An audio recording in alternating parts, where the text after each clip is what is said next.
أصدقائي وأعزائي المشاهدين، أهلا بكم. بعد التوقيع للأهلي، زيزو يفضح مجلس إدارة نادي الزمالك. في الفيديو ده هنعرف زيزو قال إيه عن النادي الأهلي وجماهيره بعد ما وقع للنادي الأهلي، وأهم العروض اللي جات له أيام ما كان بيلعب في نادي الزمالك. وكمان هنعرف إزاي كان مجلس إدارة نادي الزمالك بيحاول يشوه صورته هو ووالده. زيزو صرح وقال بالنسبة للعروض، في شهر يناير 2024 جالي عرض من نادي الشباب السعودي ب6 مليون دولار وإضافات تانية كبيرة، وقلت رئيس مجلس الإدارة لو محتاج فلوس وتجيب صفقات جديدة وافق على العرض، لو مش موافق على العرض جدد دلوقتي. وقتها العرض اترفض ومحدش اتكلم معايا في التجديد. وفي شهر أغسطس 2024 جالي عرض من نادي نيوم السعودي ب6.5 مليون دولار. وقتها مجلس إدارة النادي وافق على العرض وجمعتني بيهم جلسة، واللي وقف الموضوع وقتها انهم قالوا اطلع قول للناس انك عايز تمشي علشان احنا خايفين من جمهور الزمالك، علشان كل قراراتهم مبنية على السوشيال ميديا. وقتها قلت له مش هقول حاجة، العرض عندك، عايز توافق تمام، مش عايز توافق ما توافقش. وبالنسبة لعرض نادي الاتفاق، زيزو قال جيرارد لما كان بيدرب نادي الاتفاق تواصل معي بشكل مباشر في شهر يناير اللي فات، وقال لي انه سأل محمد صلاح عني. عرض نادي الاتفاق كان ب2.5 مليون دولار، وده كان عرض كويس لانه جاء قبل 6 شهور من نهاية عقدي مع نادي الزمالك. الراجل المفوض من نادي الاتفاق جاء علشان يتفق مع نادي الزمالك، ومحدش من نادي الزمالك رضي يقابله. زيزو استمر في تصريحاته واتكلم عن موضوع ال100 مليون جنيه اللي طلبهم عشان يجدد عقده مع نادي الزمالك. زيزو قال والله العظيم ما طلبت 100 مليون جنيه في الموسم من الزمالك وقت التجديد، وطلعوا وقتها في كل حته يقولوا زيزو طلب 100 مليون جنيه علشان يجدد. وواحد من مجلس الاداره اللي المفروض يحافظ على السريه طلع يقول زيزو طلب اكتر من 60 مليون جنيه بكتير. في شهر 10 اللي فات اتفقنا على التجديد مع اداره الزمالك وقرينا الفاتحه وقتها، ومبلغ التجديد ما عداش 50 مليون جنيه. ابويا وقتها قال احنا جاهزين نمضي، بس عندنا شرط واحد، ان زيزو ما يتباعش السنه دي ما دام انتوا بتقولوا انكم متمسكين بيه وعايزينه يكمل.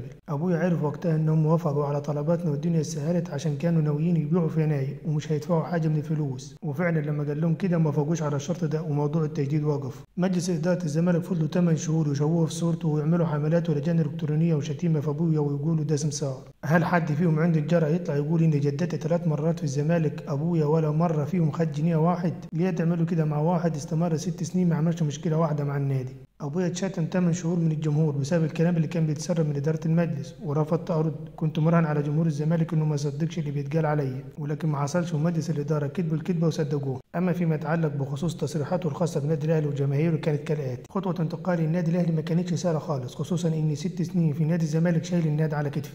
ولكن اللي حصل اخر السنه من الاداره والجمهور اكد لي ان مفيش حاجه باقيه، وان الفتره اللي قضيتها في الزمالك ولا كان ليها اي اهميه عندهم، وبمجرد اتسرب لهم كلام مغلوط صدقوا، وكانوا بيشتموا كل يوم، وتعرضت لاهانات على مدار سنه كامله. جمهور الاهلي انا بحترمه جدا، وقلت اكتر من مره ان في ناس قرايبي ومن عيلتي كتير اهلاويه، وده كان من اكبر الاسباب اللي خلتني اخد الخطوه دي. انا كان عندي عروض كتيره جدا، والموضوع مش فلوسه بس، الموضوع انك شايف نادي كبير بيلعب في بطولات كتيره وكبيره وعايز اعمل معاهم تاريخ جديد، والنادي الاهلي انسب نادي تعمل معاه كده. دي كانت اهم تصريحات زيزو بعد ما وقع على النادي الاهلي. لو اول مره تشوفنا ما تنساش تعمل اشتراك ولايك، وصلي على حبيبك محمد.